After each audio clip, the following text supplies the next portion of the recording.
क्या आपने कभी सोचा है कि जिस युग में हम जी रहे हैं, कलयुग, उसकी शुरुआत आखिर कैसे हुई?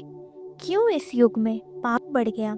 क्यों इंसान दुख, तनाव और लालच में फंस गया? आज की इस कहानी में हम जानेंगे कलयुग की शुरुआत का वो रहस्य जो शायद आपने पहले कभी नहीं सुना होगा। हिंदू धर्म के अनुसार समय को 4 युगों में बांटा गया है। पहला सतयुग यानी सत्य और धर्म का युग। दूसरा त्रेता युग यानी मर्यादा का युग। तीसरा द्वापर युग यानी युद्ध और धर्म संघर्ष का युग। और अंत में कलयुग। हर युग के साथ धर्म कम होता गया और अधर्म बढ़ता गया। सतयुग में धर्म 100% था, लेकिन कलयुग में केवल 25% ही बचा है।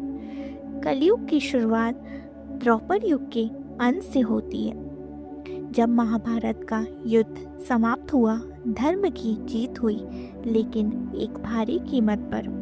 कौरवों का विनाश, पांडवों की पीड़ा और पूरी धरती पर विनाश का दृश्य। लेकिन असली मोड़ तब आया जब भगवान श्री कृष्ण ने पृथ्वी छोड़ने का निर्णय लिया। भगवान श्री कृष्ण, जो स्वयं भगवान विष्णु के अवतार थे, उनके रहते अधर्म कभी पूरी तरह बढ़ नहीं सकता था। लेकिन एक दिन जंगल में ध्यान करते हुए एक शिकारी ने गलती से उनके पैर में बाण चला दिया और उसी क्षण भगवान श्री कृष्ण ने अपना शरीर त्याग दिया। जैसे ही श्री कृष्ण ने पृथ्वी छोड़ी, उसी पल कलयुग का प्रवेश हो गया। कहते हैं जैसे ही कलयुग आया, मानव के अंदर के दोष बढ़ने लगे। लालच, क्रोध, ईर्ष्या, अहंकार, लोग सत्य से दूर होने लगे। रिश्तों में विश्वास खत्म होने लगा। जहाँ पहले लोग धर्म के लिए जीते थे, अब लोग केवल स्वार्थ के लिए जीने लगे।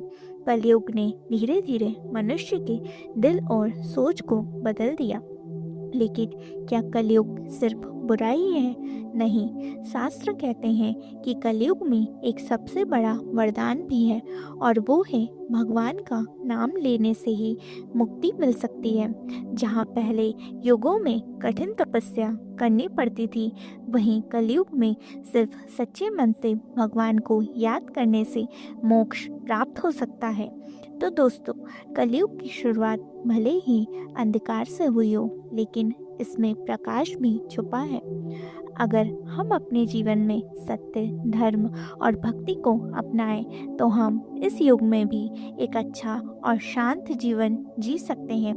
याद रखिए, युग बुरा नहीं होता, सोच और कर्म उसे बुरा बनाते हैं। अगर आपको ये कहानी पसंद आई हो तो लाइक करें, शेयर करें और चैनल को ज़रूर सब्सक्राइब करें। जय श्री कृष्ण।